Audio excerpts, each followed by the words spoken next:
Estábamos hablando sobre homeostasis energética. Con respecto a homeostasis energética, lo que queda allí no hay mucha cosa que explicar, porque homeostasis energética es solo cuestión de leer, no explicar. Hay regulación a corto plazo, en la cual están los nutrientes. Antiguamente se pensaba que la glucosa era el que regulaba la ingesta. Lo fundamental es lo siguiente: nosotros ingerimos alimentos, muy bien. ¿Y hasta qué momento ingerimos alimentos? ¿Hay alguna señal que me diga ya suficiente?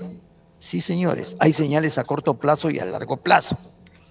Antiguamente se pensaba que esta señal a corto plazo lo daba la glucosa. Cuando uno ingería un alimento o alimentos con alto contenido de glucosa, se elevaban los niveles de glucosa en sangre y eso constituía una señal de regulación a corto plazo. Pero ese modelo se llamaba el modelo glucostático o modelo glucodinámico. Pero posteriormente se vio que no solamente era la glucosa, sino también había otros nutrientes, así como las proteínas, también las cetonas, el lactato, el piruvato, eran nutrientes, eran compuestos químicos que producían saciedad. También hay señales emitidas por el tracto gastrointestinal. Esto lo van a ver con mayor propiedad en el curso de fisiología. Hay quimioreceptores, que son corpúsculos que cuando se ponen en contacto con ácidos grasos, glúcidos o péptidos o aminoácidos, envían la señal al hipotálamo y producen sensación de saciedad. Y uno dice, hasta acá nomás suficiente, ya no quiero más. Acuérdense cuando ustedes han ingerido alimentos y le dicen, sírvete más, le dicen en la casa, no, gracias. ¿Por qué? Porque ya se produjo esa conexión que a nivel cerebral le indican que ya gracias, no deseo más. Pero también hay otras señales, que son señales que ocurren y que se realiza a través de corpúsculos vinculados o se denominan receptores de distensión, sobre todo distensión abdominal o mecanorreceptores. Por eso ustedes dicen, no, estoy lleno. ¿Qué ha sucedido? Había una distensión. ¿Está correcto? Una distensión, o dice, ya estoy lleno, estoy con el estómago lleno. Eso ocurre porque hay corpúsculos que son receptores de distensión o mecanorreceptores. Y les voy a contar una anécdota. No anécdota, esto es algo histórico. Ustedes como alumnos de medicina tienen que ser cultos. Lean, escuchen música clásica, lean los libros clásicos desde Aristóteles hasta la fecha, hasta ahora. Interésense por la escultura, por la pintura, etc. Ustedes tienen que ser cultos. Tienen que saber quién es el primer ministro de la China, el primer ministro en Inglaterra, sabe Dios, el presidente de Estados Unidos, etc. Tienen que vincularse con el mundo exterior. En la época del Imperio Romano, se los cuento para afianzar más este conocimiento. ¿Qué sucedía? Los cortesanos, es decir, el emperador con toda la nobleza, se daban pues unos banquetes increíbles. Traían alimentos de diversas partes del Imperio Romano, frutas exóticas, carnes de todo tipo. Y daban unos banquetes que no era como ahora, que uno entra a una fiesta hasta 3, 4, 5 horas. No, esos banquetes duraban días, 3, 4, 5 días. ¿Y qué hacían los cortesanos en aquella época? Ingerían tal cantidad de alimento que ya no podían ingerir más. ¿Está correcto? Los receptores de distensión o los mecanorreceptores le indicaban a nivel cerebral de que ya estaban llenos. ¿Qué hacían los cortesanos? Se provocaban la emesis. ¿Saben qué es la emesis? Vómito. Entonces, vomitaban, ¿está correcto? Y volvían. Entonces, esos mecanorreceptores ya no funcionaban porque ya no había distensión, habían eliminado todo lo que tenía en el estómago y volvían al banquete a seguir ingiriendo alimentos. Solo cuento esto para que afirmen el conocimiento, no por otra cosa. Bueno, también tenemos otras regulaciones ocurridas por la colecistocinina o quinina secretada por el intestino delgado. ¿Está bien? También tenemos otros procesos de regulación a corto plazo, como el péptido Y, que también atenúa ¿cómo se llama? E inhibe la motilidad intestinal y produce saciedad también. Pero hay una hormona que es la grelina. La grelina es una hormona también producida por el estómago, el hipotálamo, que incrementa el apetito. Experimentalmente se ha visto que la grelina incrementa el apetito. Estos experimentos se han hecho en animales de experimentación como las ratas. En las regulaciones a largo plazo intervienen principalmente la insulina y la leptina, y eso en gran parte guardan relación con la adiposidad corporal, es decir, guarda relación con el tejido adiposo, la grasa corporal. Esa grasa, no solamente la grasa subcutánea, sino la grasa visceral. Esa grasa visceral juega un papel importante en las regulaciones a largo plazo. Tanto la insulina como la leptina ocasionan una disminución de la ingesta dietética. Bueno, vamos a hablar en esta ocasión ahora sobre la glucólisis. Hemos dicho anteriormente que si hay alguna pregunta, encantado de responderla, pero tenemos todavía una clase la siguiente semana, de tal manera de que si tienen alguna pregunta, me lo hacen ahora o al final de esta conversación que estamos teniendo. Vamos a hablar de la glicólisis, pero no les voy a describir todo el proceso glucolítico porque ustedes ya lo han visto en los libros, hay una serie de figuras, etcétera, etcétera, etcétera. De manera tal, no sé si se puede ver el gráfico ahí, ¿cómo se llama esto? Si se puede ver la lámina, ¿se ve? ¿Hay algún problema? ¿O la pongo más grande? Es que si la pongo grande se va a escuchar la voz. La glucólisis, a ver, un momentito, la voy a mostrar aquí mejor. Ahí, vamos a ver la glucólisis. Acá vamos a mostrar un poquito más grande. Aquí está, un poquito más chico. Acá está.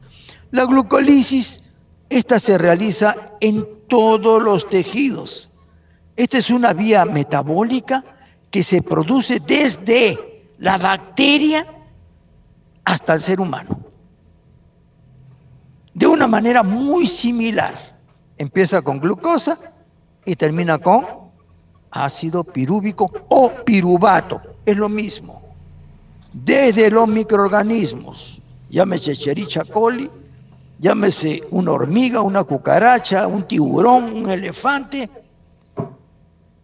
un orangután o el ser humano, ocurre de una manera similar. ¿Qué los diferencia en todos estos seres vivientes? El tipo de enzima. ¿Está correcto? Nada más. Es decir, la glucoquinasa del ser humano es ligeramente diferente a la del chimpancé. Y la del chimpancé es un poco diferente al caballo, y la del caballo es un poco diferente al perro, la del perro un poco diferente a la rata, y la rata un poco diferente, así de sencillo. Son ligeramente distintos, pero catalizan la misma reacción. porque la glucólisis convierte la glucosa en glucosa 6-fosfato, ya sea en el ser humano o en la Escherichia coli. Ocurre de la misma manera. Lo único que sucede es que es una enzima ligeramente distinta y punto. Esta glucólisis, miren ustedes el esquema aquí. En la primera etapa, miren, utiliza, miren, 2 ATP, 1 y acá 2 ATPs.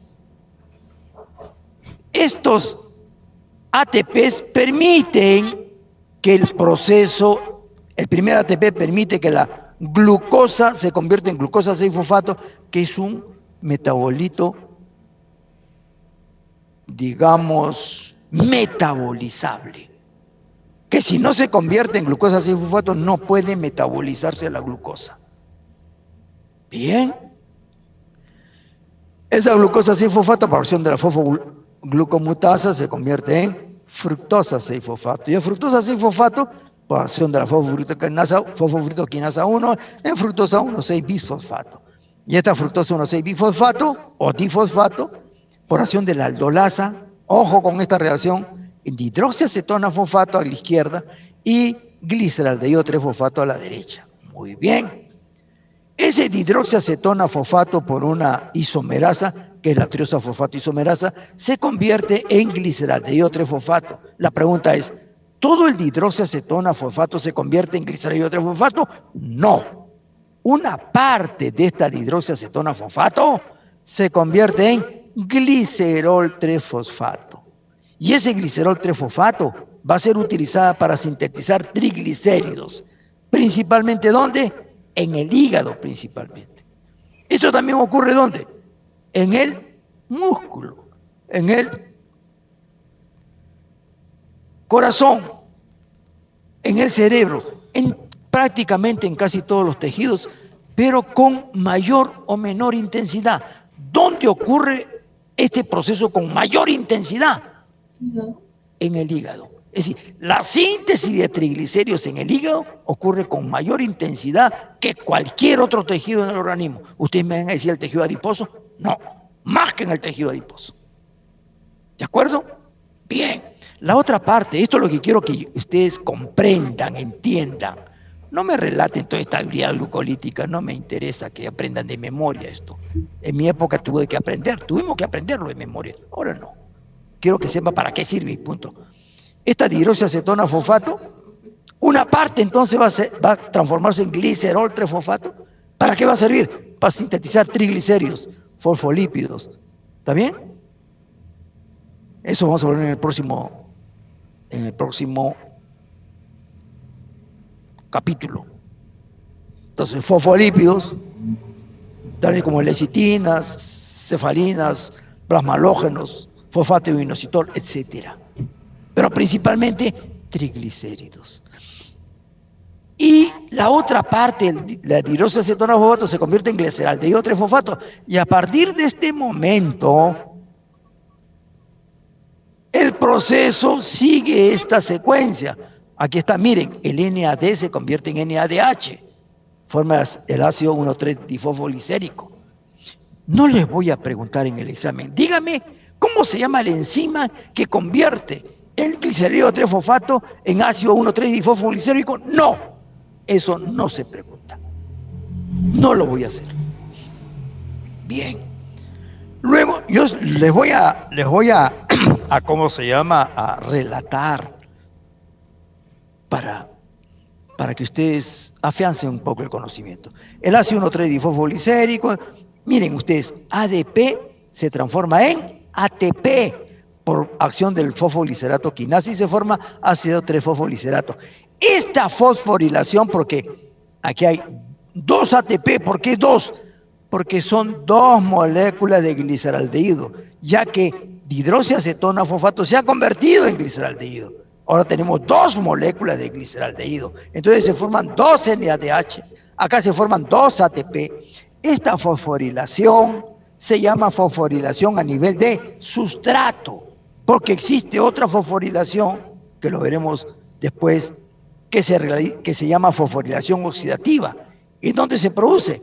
En la mitocondria, en el transporte de electrones. Ahora, este ácido 3-fosfolicérico, por esta mutasa, se convierte en ácido 2-fosfolicérico y por la enolasa forma ácido fosfoenolpirúvico o fosfoenolpiruvato, es lo mismo. En presencia de 2 ATP, por esta piruvato quinasa, se convierte en ácido pirúvico o piruvato. Acá dice 2, porque se forman 2 moléculas y se forman 2 ATPs.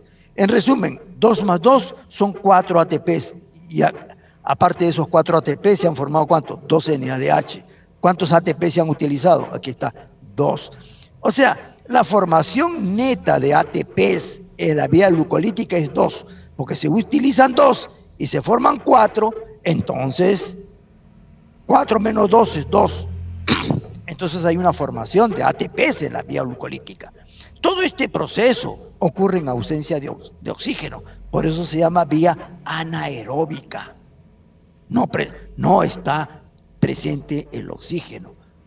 ¿Dónde ocurre esta vía anaeróbica? Principalmente en el músculo. ¿En el cerebro? No. ¿En el hígado? Tampoco.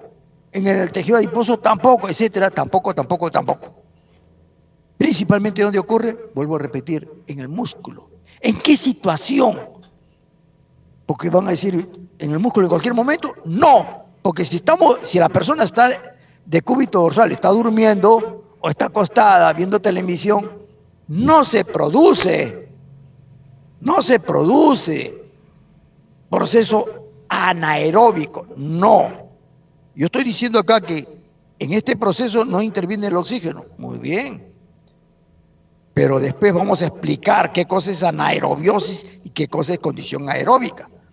En el caso del músculo, si hacemos ejercicio, es decir, comenzamos a caminar, o comenzamos a correr, o subir escaleras, entonces se produce una gran cantidad de pirúvico, de ácido pirúvico, que no se va a oxidar adecuadamente en la mitocondria. A esa condición, ojo, se llama, posteriormente vamos a explicar mejor, anaerobiosis. Lo que quiero que fijen bien es esto, míreme. Para que funcione esta vía glicolítica, ¿qué es necesario? Primero, ATP. Pero si una vez que entró un ATP y entró el otro, ya no hay ningún problema. ¿Cuántos ATP se forman? 4, que sobran 2. Entonces esos 2 sirven para que nuevamente siga funcionando el ATP en la vía glucolítica. ¿Cuántos más se forman? 4. O sea, 2 más sobra y la vía glucolítica sigue funcionando. Bien, ¿qué más necesita? Y esto es imprescindible. Aquí está. Uy, espérese un momentito.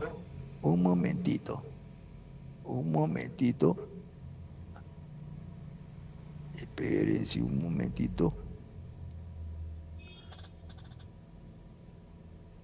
Vamos a ver. ¿Estamos bien? Bien.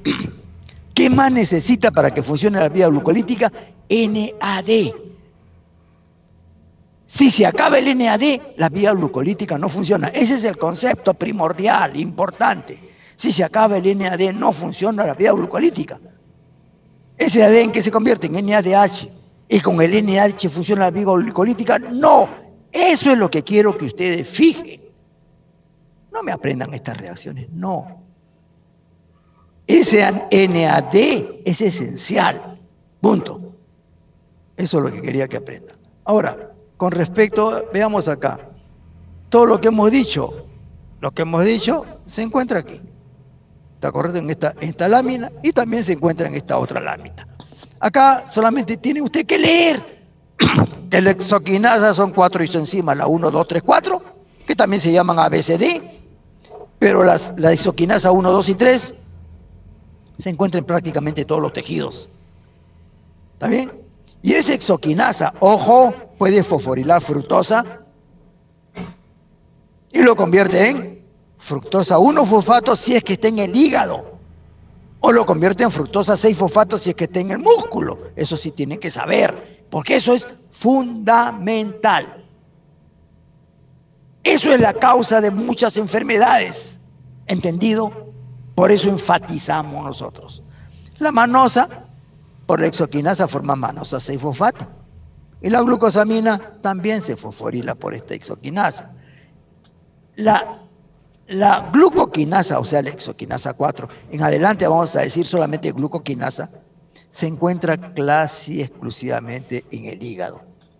Y esta enzima solamente fosforila glucosa, no fosforila otro azúcar. Punto. Después vamos a hablar sobre otras. Muy bien. Y acá, para que vean un poco mejor, vamos a avanzar un poco más. Acá está la vía glucolítica. En otro esquema, acá están los esquemas, glucosa 6-fosfato, fructosa 6, y acá, fructosa 6-fosfato, por acción de la lolasa, forma dihidroxiacetona-fosfato y gliceraldehído 3-fosfato. Acá está, dihidroxiacetona-fosfato y gliceraldehído 3-fosfato. Parte de la hidroxiacetona se convierte en gliceraldehído, ¿está correcto? Perdón, disculpe acá, disculpe, dihidroxiacetona, parte se convierte en gliceraldehído. Entonces acá, repito, la fructosa 1,6-bifosfato forma gliceraldehído 3-fosfato, dihidroxiacetona. Parte de la hidroxiacetona forma gliceraldehído 3-fosfato. Esto corresponde a la fase. Entonces, que el gliceraldehído 3-fosfato se metaboliza, ¿qué forma? Piruvato. Y este de acá, igualito, piruvato. Punto. Muy bien. En condiciones anaerobias, la glucosa utiliza 2 fosfatos inorgánicos con 2 ADP y forman lactato. Esto ocurre generalmente en el músculo. En el músculo cuando hacen ejercicio físico. Si no hacen ejercicio, no se forma lactato, así de sencillo. ¿Qué otros elementos forman lactato? Los glóbulos rojos también forman lactato, porque en los glóbulos rojos solamente hay glicolisis. No hay ciclo de Krebs porque el glóbulo rojo no tiene mitocondria, así de sencillo. Entonces, el lactato que existe en el plasma sanguíneo proviene, uno, de tejido muscular, si es que hacen ejercicio, y también hay lactato de los glóbulos rojos. O sea que siempre va a haber lactato en el plasma. Y en condiciones aerobias, pero están usando oxígeno, el oxígeno, el piruvato que hemos visto, se utiliza, pasa al ciclo de Krebs, cadena transportadora de electrones, etcétera. Entonces, la glucosa va a formar piruvato, no va a formar lactato, forma NADH, agua y ATP. El ATP se forma en la cadena transportadora de electrones.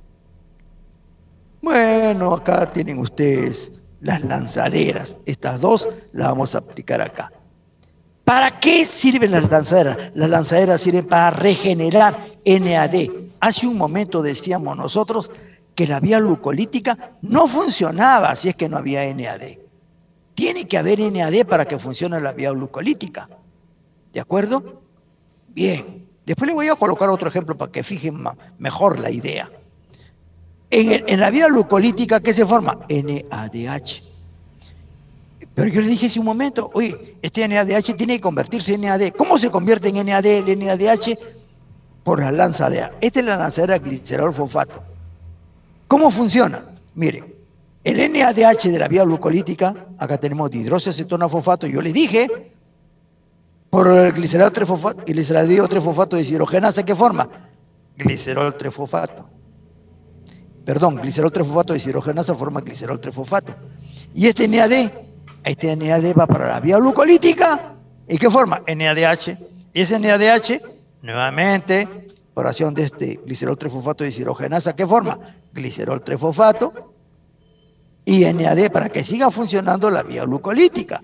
Ese glicerol 3-fosfato pasa, esta es la membrana externa de la mitocondria, pasa al interior de la mitocondria y ese glicerol 3-fosfato cede esos electrones con esos protones, los cede al FAD del glicerol 3-fosfato de deshidrogenasa que hay dentro de la mitocondria y se convierte ese FAD que está aquí, que trabaja con esta enzima, se convierte en FADH2.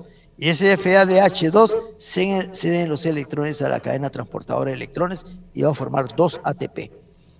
Y este glicerol 3-fosfato queda convertido en dihidroxiacetona fosfato, sale de la mitocondria y nuevamente participa en esta reacción catalizada por la glicerol 3-fosfato de deshidrogenasa, en que la dihidroxiacetona fosfato se convierte en glicerol 3-fosfato O sea que estos átomos de hidrógeno con sus electrones van a penetrar en la mitocondria. ¿Está correcto? Por eso le llaman lanzaderas. Hay varias lanzaderas. Las principales son esta lanzadera de glicerol trifosfato y la lanzadera del malato aspartato. En este caso, aquí tenemos, este es el citosol y acá tenemos la mitocondria, el interior de la mitocondria. En el citosol, el oxalacetato, AOA, es ácido oxalacético, en presencia de la ¿cómo se llama? Malato deshidrogenasa. Ese oxalacetato, en presencia de malato deshidrogenasa, se convierte en malato. Y el NADH se convierte en NAD para que siga funcionando la vía glucolítica. Y ese malato ingresa a la mitocondria. En la mitocondria hay una malato deshidrogenasa que convierte el malato en oxalacetato. Y se forma, ¿qué cosa? NADH. Y este NADH es el que va a ceder los electrones a la cadena transportadora y se convierte en ¿qué? En NAD. ¿De acuerdo? Entonces cada vez que entra un malato se forma NADH, cede los electrones a la cadena transportadora de electrones y se convierte en NAD para que esta lanzadera siga funcionando. De lo contrario no sigue funcionando. Este oxalacetato, por una reacción de transaminación, forma aspartato. El aspartato que se produce con alfa-cetoglutarato. El aspartato cede el grupo amino al alfa-cetoglutarato y queda convertido en glutamato. El alfa-cetoglutarato queda convertido en glutamato. Y el aspartato, al perder el grupo amino, queda convertido en glutamato. Y este oxalacetato, por encima, malato deshidrogenasa, ojo, se convierte en malato. O sea que los electrones aquí del NADH ahora están en el malato. El NADH se convierte en NAD y ese NAD sirve para que la vía glucolítica siga trabajando y el malato ingresa a la mitocondria para dejar los electrones a la cadena transportadora de electrones. Miren ustedes, esto de acá es un ciclo, veámoslo así, ¿está correcto? Entonces, lo más importante de todo esto es que la vía glucolítica, mira que está afuera acá en el citosol, funciona prácticamente con la cadena transportadora de electrones o cadena respiratoria. La pregunta, ¿qué sucede en el tejido muscular cuando una persona está corriendo? Cuando la persona está corriendo, estos electrones que están aquí van a ser cedidos a la cadena respiratoria para que esos electrones sean cedidos al oxígeno. Por eso cuando ustedes realizan actividad física, empiezan a respirar por la nariz, y si ya no es suficiente, respiran por la boca, y si no es suficiente, respiran hasta por las orejas. ¿Está correcto? Porque en ese momento están necesitando oxígeno. ¿Y quién le está brindando esos electrones? Uno, el ciclo de Krebs. Y dos, ¿quién lo está brindando? La vía glucolítica. O sea que la vía glucolítica, en cierto modo, anda acoplada, en cierto modo, a la cadena respiratoria. Pero si ustedes siguen corriendo, la cantidad de oxígeno que está ingresando a tu tejido muscular no es suficiente. Al no ser suficiente, ¿qué ocurre? Que el piruvato que se ha formado en la vía glucolítica ya no va a ingresar a la mitocondria para metabolizarse por el ciclo de Krebs, porque el ciclo de Krebs funciona también con NAD y FAD, y eso se gasta, no hay manera de regenerarlo. ¿Por qué no se puede regenerar? Porque no hay suficiente oxígeno. Entonces el ciclo de Krebs funciona más lentamente que lo requerido por el músculo. Eso es lo que quiero que entiendan. Entonces, en el tejido muscular, el piruvato que se formó en la vía glucolítica no puede entrar a la mitocondria porque no hay suficiente oxígeno. ¿Qué ocurre en el músculo?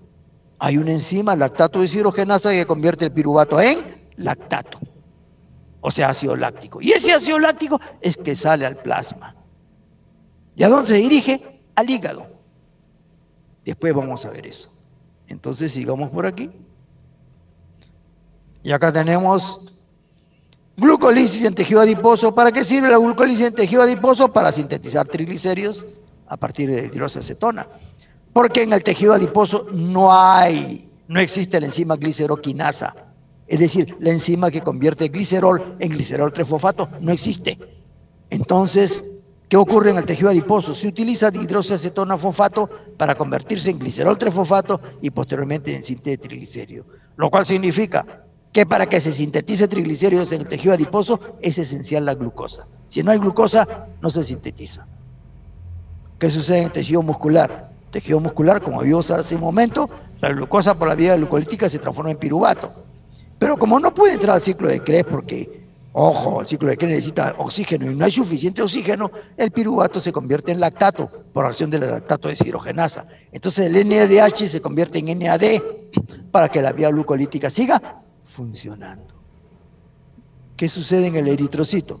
En el eritrocito no en el eritrocito no hay mitocondrias. Entonces la glucosa sigue la vía glucolítica. Acá se forma un compuesto 2,3-bifosfoglicerato que es esencial para el eritrocito, para el intercambio gaseoso, oxígeno anhidro carbónico. ¿Está correcto? Esto es esencial. Por eso es que es importante la vía glucolítica aquí.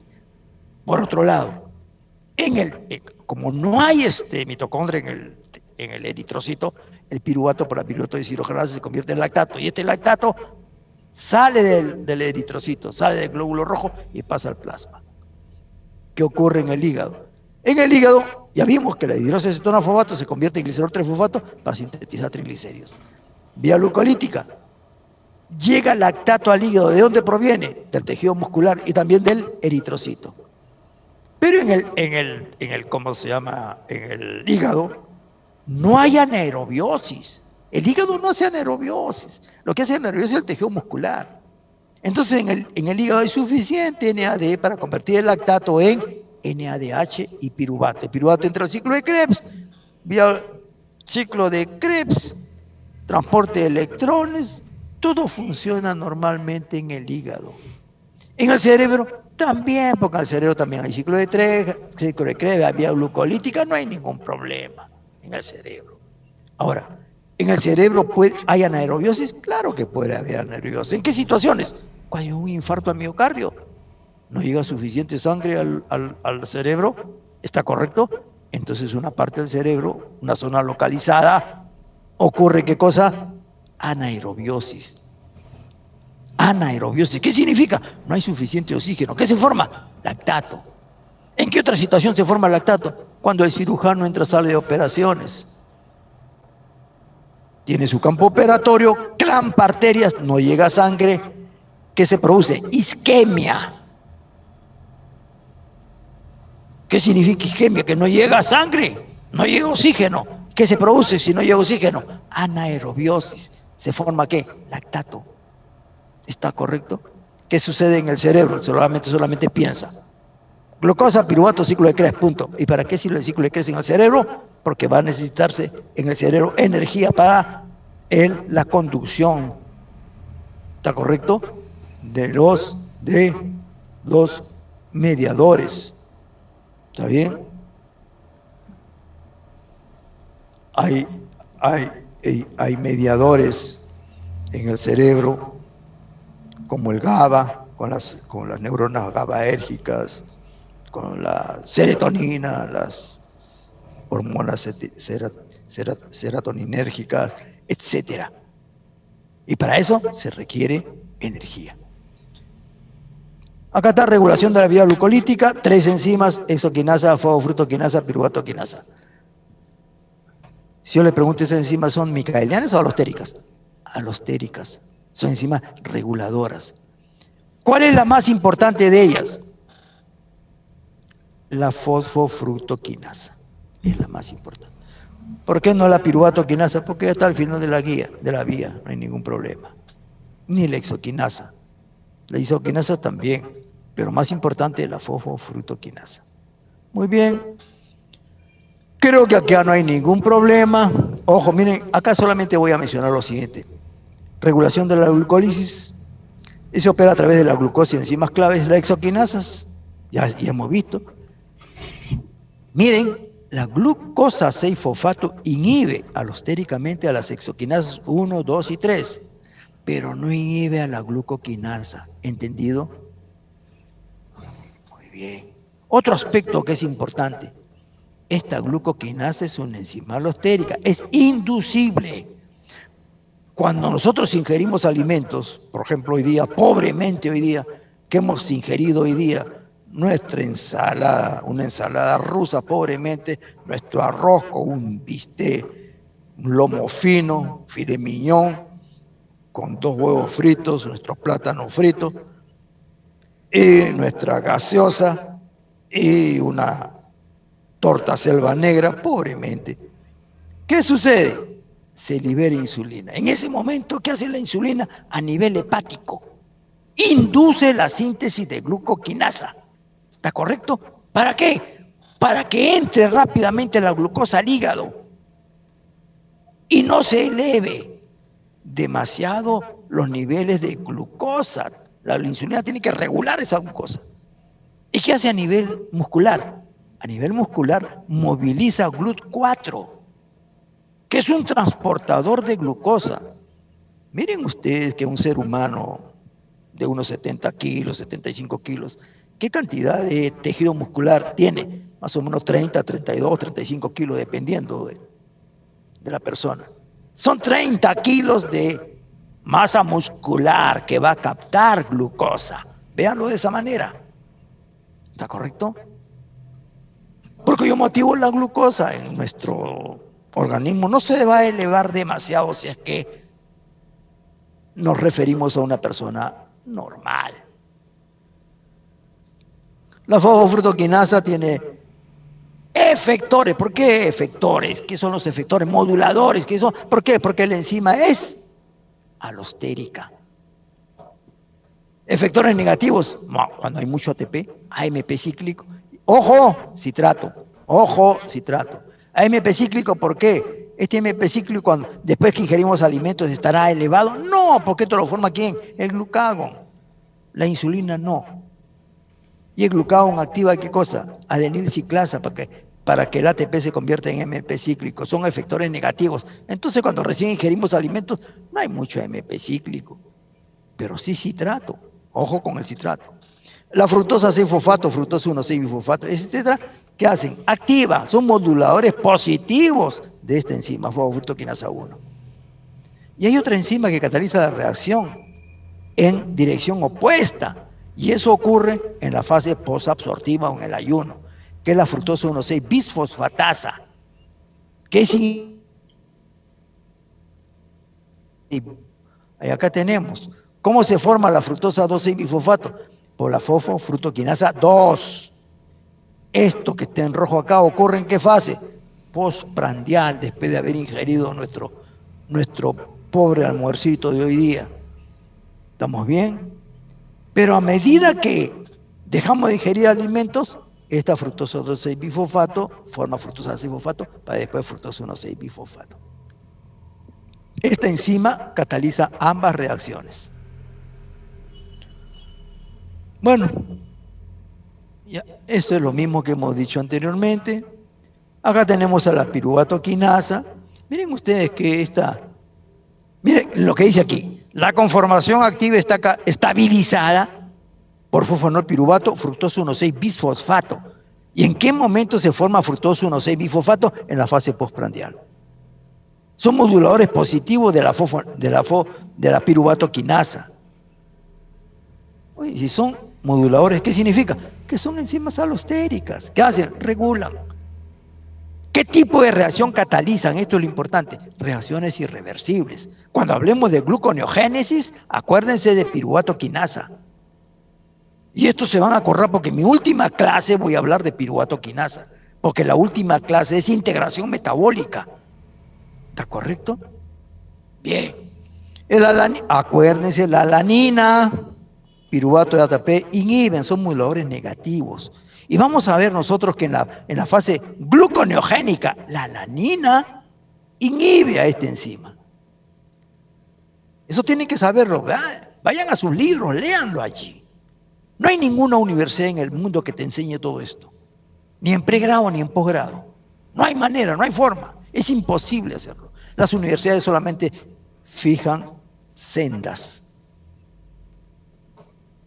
Los alumnos en cualquier universidad del mundo solamente se dedican a leer libros, revistas y todo lo que tengan a la mano. ¿Está bien? Etcétera. Ustedes no van a poder, ustedes van a ser médicos y no van a poder decirle al paciente, sabe que esta clase yo no asistí o esta parte no me enseñaron. Ojo, una vez que sean ustedes profesionales van a tener que leer mucho más de lo que están leyendo ahora, si quieren ser buenos profesionales. Este es un resumen de lo que hemos dicho anteriormente. Bueno, igualito lo que hemos dicho anteriormente, en el hígado el glucagón incrementa AMP cíclico, es lo que hemos dicho. El AMP cíclico. Esto sí, en el músculo, las catecolaminas, o sea, la adrenalina, ¿incrementa qué? Niveles, ¡ojo! Diferencienme ustedes AMP cíclico en el hígado y AMP cíclico en el tejido muscular. Hagan eso. Les voy a preguntar en el examen porque yo quiero que fijen bien este conocimiento. Hace un momento decíamos, en el hígado la AMP cíclico, ¿qué hacía la AMP cíclico en el hígado? Vamos a regresar un poco. ¿Dónde estamos? Acá estamos. ¿Dónde estamos? A ver, ¿dónde estamos? Aquí. ¿Qué decíamos al hígado? La fosfructoquinasa 1 tiene como modulador negativo AMP cíclico. ¿Qué significa? Que el AMP cíclico inhibe la glucólisis en el hígado. ¿Entendido? Bien. ¿Entendido? Muy bien. Ahora, ¿qué decimos en el músculo? Que aumenta la glucogenólisis por un lado, aumenta la formación de glucosa 6-fosfato, y esa glucosa 6-fosfato no se convierte en glucosa libre como ocurre en el hígado. ¿Por qué? Porque no tiene glucosa 6-fosfatasa. ¿Qué pasa con la glucosa 6-fosfato? Se convierte en fructosa 6. ¿Y qué hace la fructosa 6? Activa la fosfructoquinasa 1 y en consecuencia activa la glucólisis. Entonces, el AMP cíclico en el hígado inhibe la glucólisis y en el músculo ¿qué hace? Activa la glucólisis. ¿Y por qué se forma AMP cíclico? Por la adrenalina, porque las catecolaminas tienen receptores a nivel muscular. Entonces, cuando uno hace ejercicio físico, ojo, esos receptores captan las catecolaminas que se están liberando y permiten una mejor utilización de los glúcidos. ¿De dónde? Uno, del glucógeno. Y dos, va a movilizarse el GLUT4. Por eso que a los diabéticos se le dicen, hagan ejercicio físico, hagan actividad física para que se movilice GLUT4 y que captan GLUT4, glucosa. ¿Y en qué se utiliza esa glucosa? Para la actividad física. Y como consecuencia de ello, disminuyen los niveles de glucosa en plasma. ¿Entendido? Esas son las explicaciones. Este es un resumen de todo lo que hemos dicho. Y esto es lo que dijimos anteriormente. El lactato circulante, ya eso lo dijimos. Toda repetición, saben ustedes que es una ofensa. Miren ustedes, en el músculo. La velocidad de glucólisis es alta en el músculo, pero es alta como cuando estás acostado viendo tu televisión, tranquilamente. No, señores, es alta cuando hacen actividad física. Ustedes son jóvenes, hagan bastante actividad física, por lo menos 4 veces a la semana. Ustedes dirán, sí, pero ahora no tengo dónde salir. Señores, si supiesen la edad que tengo, yo hago ejercicio casi todos los días. Y empecé a hacer gimnasia, ejercicio físico de la edad de 14 años. 14, 15, 16, 17, 18. Sí, a la edad de 14 años. 3 veces por semana, de 6 de la tarde a 10 de la noche. Todas las semanas. Practiqué box y después karate. Ay, ay, ay. ¿Estamos bien? Y sigo haciendo actividad física hasta ahora. Es decir, hace más de 60 años, por si acaso. Ustedes, con mayor razón, hagan actividad física. ¿Qué pueden hacer? Hagan sentadillas, hagan abdominales, hagan lo que se llaman lagartijas o planchas. Tantas maneras hay de hacer ejercicio. Acá, ¿qué pasa en el músculo? Si hacen actividad física, para que funcione la glucólisis, ¿qué se requiere? NAD. ¿Por qué? Ojo, para que funcione. Pero, ojo, pero ¿qué está sucediendo? Hay mucha formación de NADH. La formación de piruvato excede la velocidad de oxidación por el ciclo de Krebs. ¿Por qué? Porque están haciendo actividad física. Están respirando, pero no es suficiente oxígeno. Entonces el ciclo de Krebs funciona a máxima velocidad, pero ya no tanto.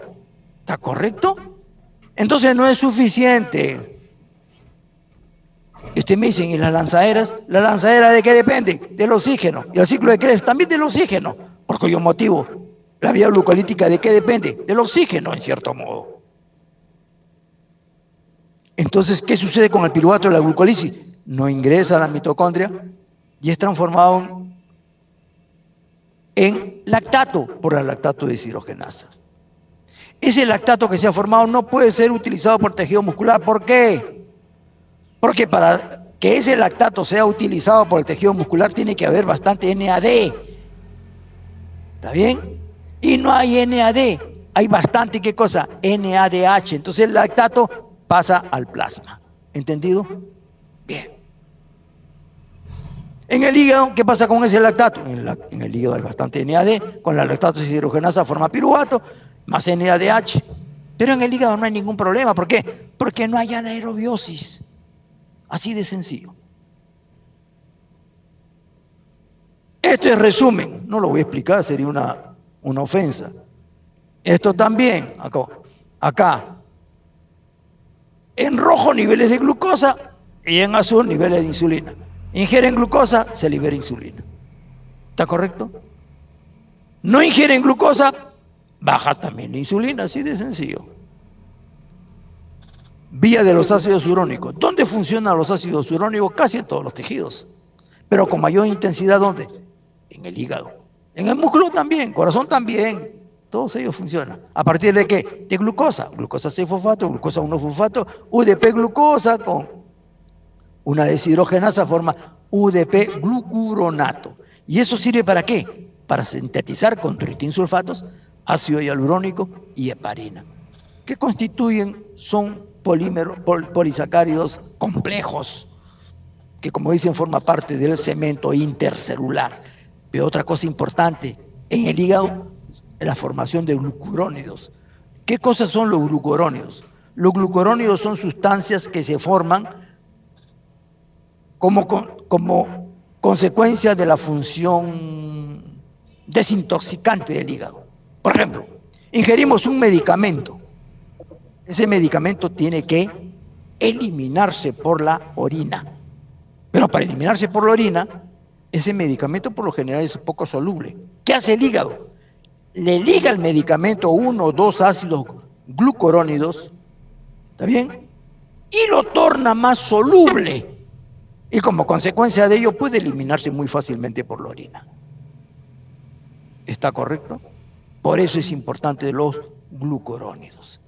También, sí, pero si yo como, sí, hijito, ustedes ingieren alimentos ahora en esta época, no por la pandemia, sino desde hace años. ¿Qué tipo de alimentos se ingieren? Alimentos procesados.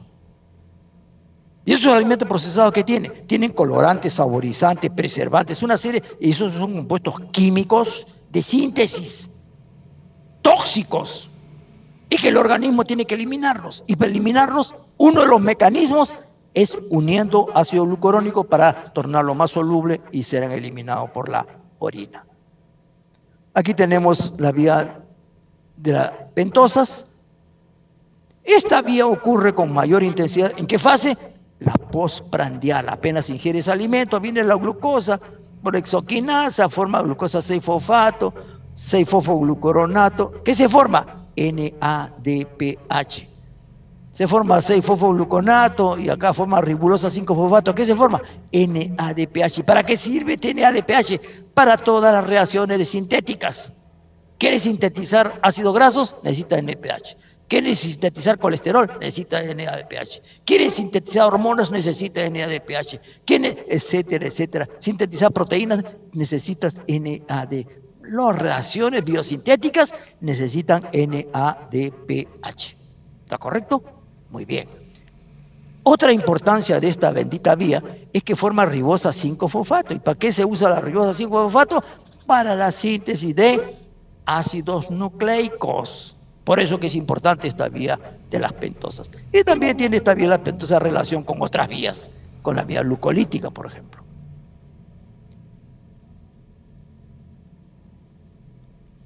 Y finalmente acá tenemos la fructosa.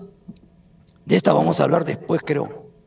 La fructosa puede fosforilarse. La fructosa se encuentra en muchos alimentos. En muchos alimentos, en los helados, en las gaseosas, en todos los alimentos que tengan dulce, hay fructosa. ¿Por qué? Uno, porque es barata la fructosa. Dos, porque endulza más que los otros edulcorantes. Tres, porque no cristaliza, siempre está líquido. ¿Está correcto? Bien, en el hígado se metaboliza la mayor cantidad de fructosa que hemos ingerido. En el músculo, en menor cantidad. En el músculo la fructosa es fosforilada por la isoquinasa, forma fructosa sin fosfato y luego por la vía, sigue la vía glucolítica. ¿Estamos bien? En cambio en el hígado no. En el hígado hay una enzima especial que es la fructoquinasa, que en presencia de ATP forma fructosa 1-fosfato. Y esta por una aldolasa forma dihidroxiacetona-fosfato y gliceraldehído. Y este por una sinasa en presencia de ATP forma gliceraldehído 3-fosfato y de ahí sigue la vía glucolítica. De manera tal de que esta fructosa, el metabolismo no es, como veremos acá, no es, ¿cómo se llama? Regulada por la fosfofructoquinasa. La fosfofructoquinasa no lo regula. Entonces miren acá, rápidamente. Vamos a suponer que estamos en el hígado. Miren acá, piruvato entra a la mitocondria, acetil-CoA sale acetato, citrato sale de la mitocondria, acetil-CoA, ¿para qué sirve? Para sintetizar colesterol. Sube tu colesterol. Y por otro lado, malonil-CoA, ácido graso sintasa, ácidos grasos. ¿Qué incrementa? Triglicéridos. ¿Qué ocasiona después? Sobrepeso, obesidad. Y ya los que van a hacer seminario, la obesidad está vinculado ¿con qué? Uno, diabetes mellitus. Dos, hipertensión arterial. Tres, dislipidemias. Produce disfunción mitocondrial. Es decir, en esencia, en resumen, nos lleva al síndrome metabólico.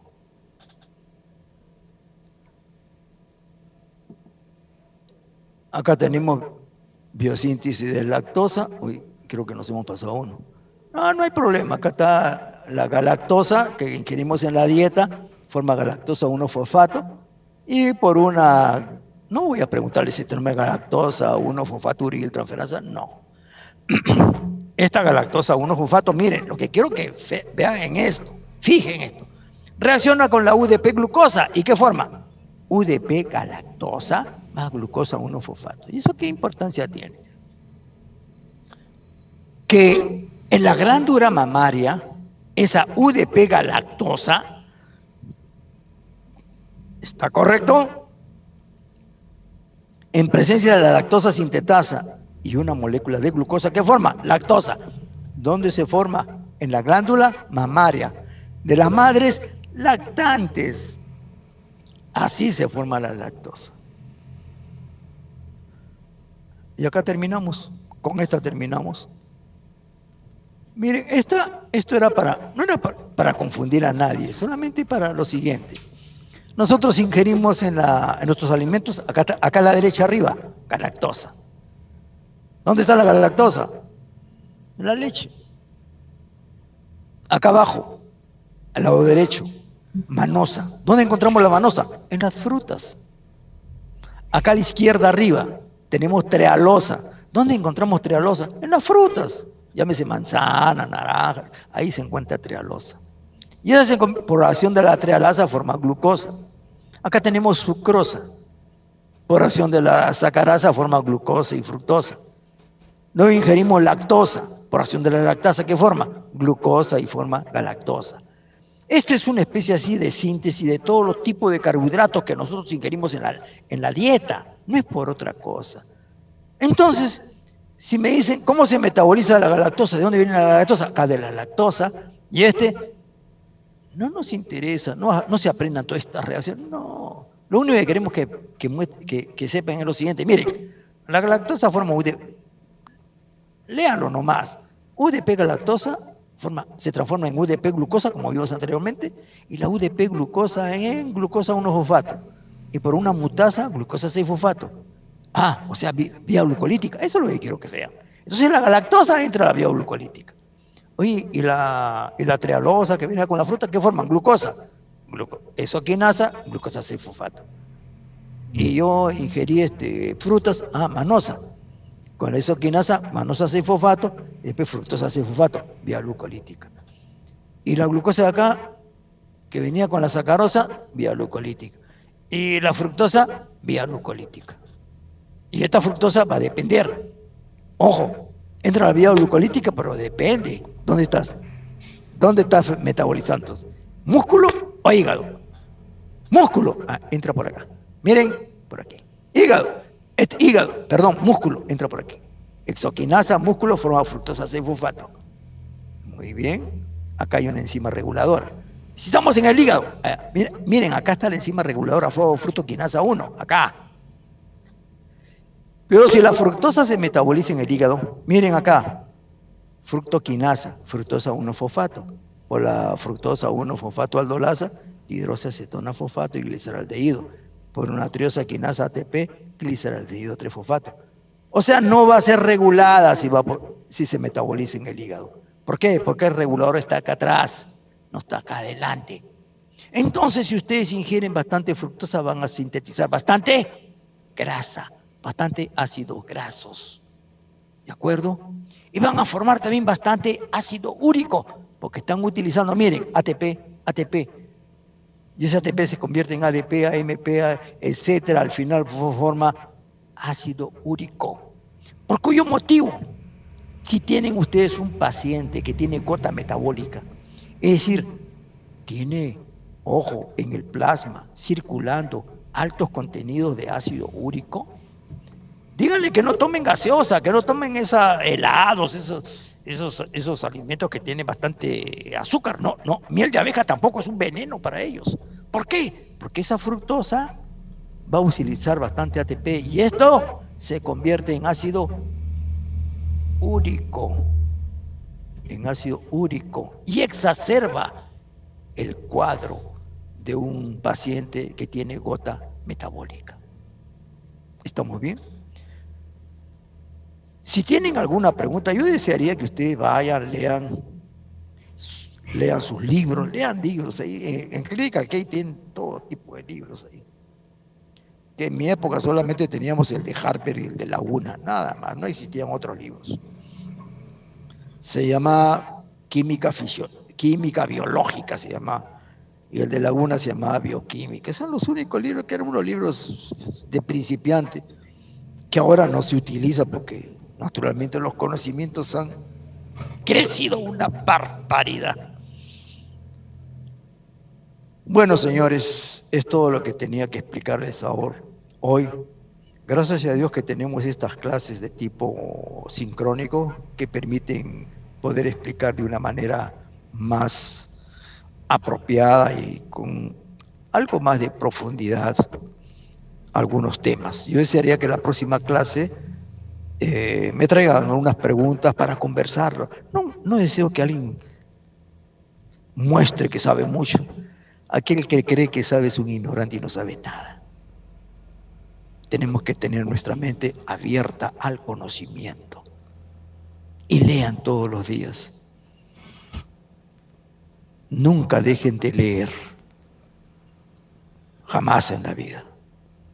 Bueno, yo me despido de ustedes con un fuerte abrazo, deseándole todo tipo de de éxito, no suerte, porque el que estudia, como decía, había un concurso en televisión antiguamente y en radio, el que estudia triunfa. Y como profesionales estudien bastante.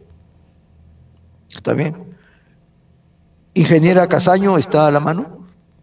Ingeniera Casaño. Aló. Doctor, ¿qué tal? La ingeniera no se encuentra, le habla el ingeniero Aldo Arseno. ¿Qué tal, doctor? Ah, ya, yo ya terminé, por favor. Después quisiera conversar con usted. ¿Me llame un momentito, por favor? Por favor, quiero conversar algo con usted. Ya, doctor, en 5 minutos lo llamo. Ya, por favor, estoy a su espera. Muy agradecido con todos. Nos Hasta luego, vemos. doctor. Adiós. Hasta luego, ingeniero.